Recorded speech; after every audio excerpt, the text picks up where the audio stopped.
Hello friends, in this video I'll talk about all the basic string operations. Basic string operation means string indexing, string slicing, string transversing. So without wasting time, let's start. So I'm sharing my screen and right now you're on the Anaconda screen. So I'm declaring a variable s which is of type string and the value of that string is my name Akshay.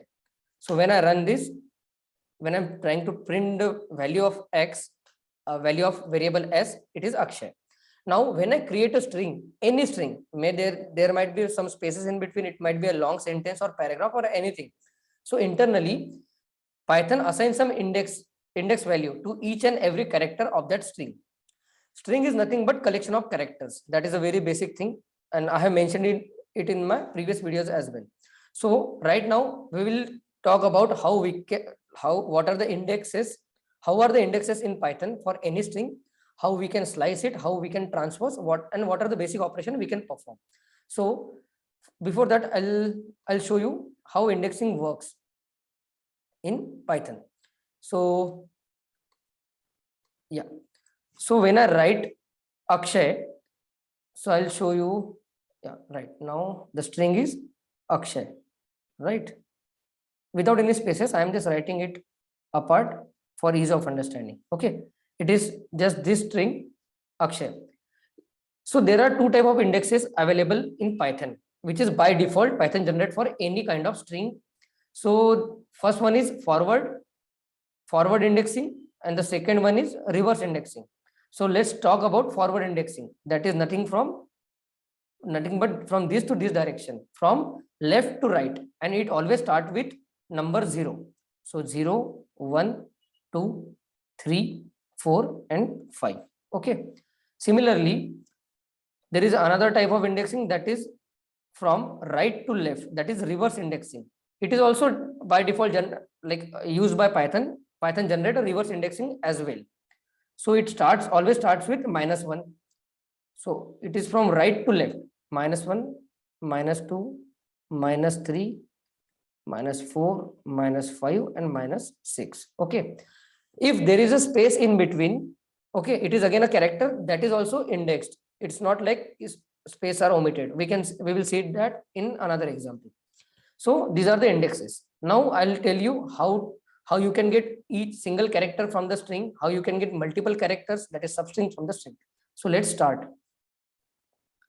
So okay, let's start. So first of all, I'll show you. Let's think about the forward indexing. If I do s of 0, so I'll get the first character. Similarly, s of 1, s of 2, s of 3, s of 4, s of 5. That's it. If I try to get s of 6, like sixth index of variable s, it will throw an error and saying string index is out of range. Why? Because there are total 0 to 5 index available in R string. Okay, so when you try to fetch sixth index, it is not available. Now let's talk about reverse indexing again. So if I take s of -1, it will give me y. Similarly, s of -2,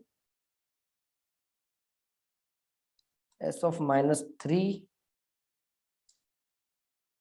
s of -4, s of -5 and s of -6. If I try to fetch s of -7, again it will throw an similar error. Why? Because -7 index doesn't exist in our string in our example. Okay, so this is how you can fetch single character from any string. Now before moving to another part, I'll tell you one more thing. Basically, whenever you create a variable and the value of that variable is a string, some value, there is a function, basic function, which you can use, that is len, that is to calculate the length of the string. So if I calculate the length of string s, so it is 6. Okay, so you can understand whatever is the length of string. If you think about the forward indexing, the maximum index will be always 1 less than the length of string. Why? Because our index start with 0. Here the length of string is 6, but the maximum forward index which is available is 5 because numbering start with 0. Okay, now let's talk about how we can fetch or how we can slice multiple characters, that is substring, from a given string. So for that there is a syntax. I'll tell you how. So annotation.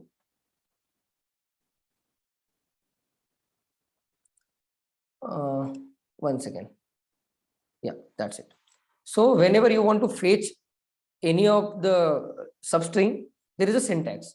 And the syntax is like name of the variable. So right now it is s here. So it is s.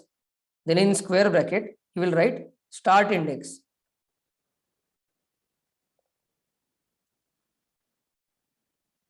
Then colon, then end index. Then colon, step size. Okay, fine. So, and make sure, like it is very basic. You want to get some substring from a given string, then you have to mention starting point, you have to mention ending point, and you have to mention step size. If you don't mention any step size, then by default it is 1. Okay. So, and one more thing before going to example, I'll always tell you whatever starting index you mention, that will be inclusive. Whatever end index you mention, that will be exclusive. Okay, like that won't be counted in that substring. How? I'll show you in the example. And it is always the case when you work with Python. Whenever you try to slice any of the variable, made with string or list or anything, so the starting index will be always included and the end index will be excluded. Okay, so let's go by the example. So there is a variable s and I want to get AKS only. So the starting index is 0. The starting index is 0 colon the 8 index I am giving it as a 3. Okay, so if you look over here, the first index will be included and the last end index will be excluded. So h, it is excluded. The output you should get is AKS. Okay, so I'm running it. You got AKS because step size was not mentioned. That's why the step size is by default is 1. So s of 0 to, I'll say 5. So you will get AKSH A. The last index is neglected, like it is always excluded. When I do s of 0 to 6, I got the full string. Now see, that's the beauty. When you try to fetch a single character from a string and when your index was out of the range, so you got error. When I tried to write s of 6, I got the error. But here, when I talk about range, here when I try to give 0 to 6, it didn't throw any error. Not only that, even though the length of my string is only 6, if I try to write s of 0 to 200, still it will give me whatever is the possible combination available in that string, but it won't throw any error, even though the index is out of bound here. Okay, it will try to get up to 200 index, but okay, the maximum length is 6, that's fine. It will give output as that complete string. Similarly, s of 2 to 4. See, you got sh. How? The first index is included. So 2 means s, then 3 means h, and 4 means a, but the last index is always excluded. So you got the idea. Now let's talk about changing the step size. So the starting index is 0, end index is anything. I'll take 6 or I'll take anything more than 6 because it is allowed while taking range. And I'm giving step size as 2. If I write 1, it is nothing but a default, what we have done till now. I have written 2. So you can see it starts with index 0. Then instead of incrementing it by 1, it incremented by 2 because our step size is 2. So A, then S, then A, and that's it. You got the output, right? So that can be a step size. Now, what I'll do, S of, I'll start the starting index, I'll keep it as 5. The end index, I'll keep it as 1. Okay. And I want the output. Let's see what output you get. You got a blank. And why that happened? We wanted 5 to 1. Like our expected answer was Y, A, H, and S, right? But it didn't happen. Why? Because whenever you don't mention any step size, the step size is 1. Okay. So it started with this. Because your step size is 1, it is thinking about always incrementing. Okay. But there is a conflict over here. What is that conflict? I'll tell you. Here you can see your starting index is 5. Okay. And you are thinking your starting index is 5. And you are thinking about going from 5 to 1. So your traveling direction is nothing but this. Okay. But your step size is 1. So it is positive. The positive means your step size direction is this, right? Whenever there is a conflict in these two directions, like step size direction and your the direction created by start range, start index and end index, when it is in opposite direction, then each and every time you will get output as a blank. That's the rule. You can try multiple combination. Whenever these two directions are opposite, you will always get output as a blank. Then what if you want the output? So you want to change the direction. You will need this direction to be like this, right? How we can do that? We can do that by like this. If I take S of 5 to 1, I kept it as it is. And if instead of 1, I mentioned the step size to be -1, right? And I ran it. Again, I got the expected answer. That is Y, A, H, and S. So always make sure these two directions should be in the same, like there should not be any conflict. Now, we talked about all like how we can slice a substring from a given string using forward indexing. Let's think about using reverse indexing as well. So we'll use all negative numbers. So when I mention the starting index as -1, that is nothing but a Y, because it starts with the rightmost, and the end index as a -5. Okay. And I'll try to get the answer. It is blank. Why? Our step size is 1 here. So direction conflict is there. We are trying to go from we are again trying to go from -1 to -5. That is left direction. But our step size is rightwards because it is positive. So to get the answer, you should do S of -1 to -5 and step size as -1. That's it. Always these two directions should be same. Then and then only you will get the output. Again, S of -1, then I'll write -6 as an end index, and I am changing the step size to be -2. Again, you got the expected output. That is nothing but starting with -1, that is Y, then decrementing by 2, that is H, then decrementing by 2, that is K. So you got the output. Now, what if you don't mention any start index and end index? Then what will happen? So if I think about S and I don't mention any of the start and end index, then I'll get the string as it is. Okay. Why is that? Because in this case, you haven't mentioned any start index or end index, and you haven't mentioned any step size as well. So whenever step size is not mentioned, then step size is 1. And whenever step size is 1, then if you don't mention any start index and end index, then by default, those two values are like start index will be 0 and end index will be nothing but the length of the string. So it is similar to S of 0 to length of string. Length is nothing but 6. Same output. If I do S of 0 to 6 to step size 1, it is again same. This is the case when step size is 1. Okay. Whenever step size is -1, okay, I haven't mentioned any starting index or end index, but I have mentioned the step size. Whenever you mention the step size as a -1 and you don't mention any start index and end index, then by default it is from rightmost to leftmost. Okay. So the output will be like nothing but reversal of the string, because the step size is -1. So by default it took start index as this Y and end index as nothing but this -6. Actually not -6, internally it should be -7. because it will skip the last -7 wala part. So if you write something like this, so these are the default values.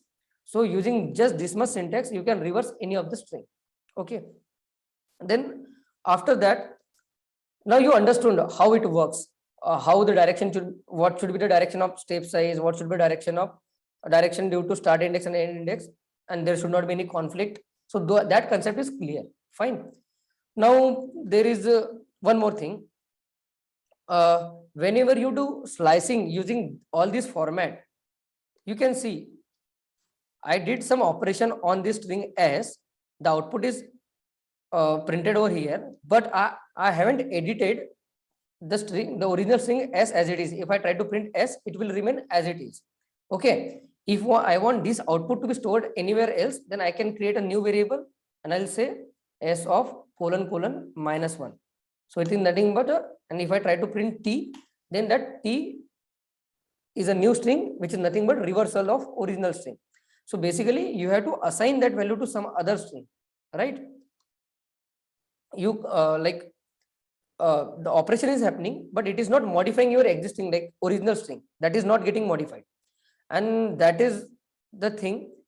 I'll try to explain that using one example. So our original string is this.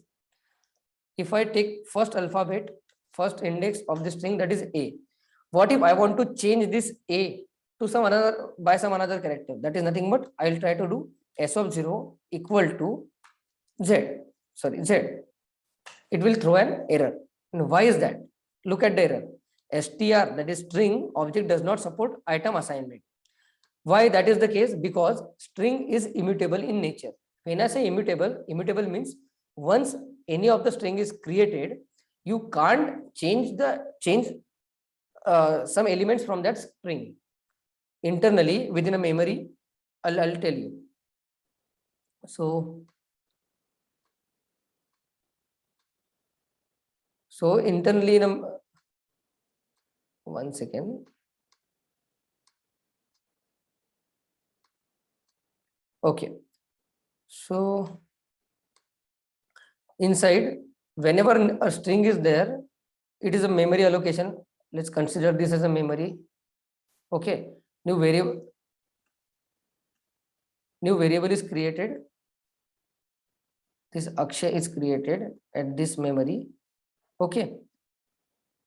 And name of this variable is nothing but S. If I try to change any of the character from in this string, that is not possible. When I do this kind of operation, one second. When I do some this kind of operation, here you can see I had done some operation on this string S, and that string is stored in a new variable, that is T, and the output over there is nothing but the reversal. The reverse is nothing but something Y, A, H, S, K, and A, and the name of the variable is T. So when I say the string is immutable, that means once the string is created, you cannot modify that string. If you try to internally, what happens when you do such kind of operation, a new string is created, but existing original string cannot be modified. Okay. So keep it in mind that string is immutable in Python. Okay. So I think that's enough. Okay. Before closing the class, this video, there are few operations. In last lecture also we have seen. So if you have a string S, and if you try to do S plus operation is for concatenation when it comes to string. And if I do something like space DAGA, if I run that, the concatenation happen, right? This is for plus operation. Similarly, if I do some multiplication operation, which is denoted by asterisk. So when we talk about integer number, that when you use asterisk, that will multiply. It is a multiplication operator, normal mathematical multiplication. But here, when we deal with string, if I do S, that is a string name, into 3, you can see the same string is multiplied, that is repeated 3 times. Okay, so that is how multiplication works with string. So I think that's enough for this lecture. In the next video, we'll more talk about the basic built-in functions which can be operated on string. So that's it. I hope you got some knowledge from this video. You liked it. If that is the case, please like the video, share, comment if you have any doubt, and subscribe my channel. This is Akshay Daga signing off. Thank you very much. Bye bye.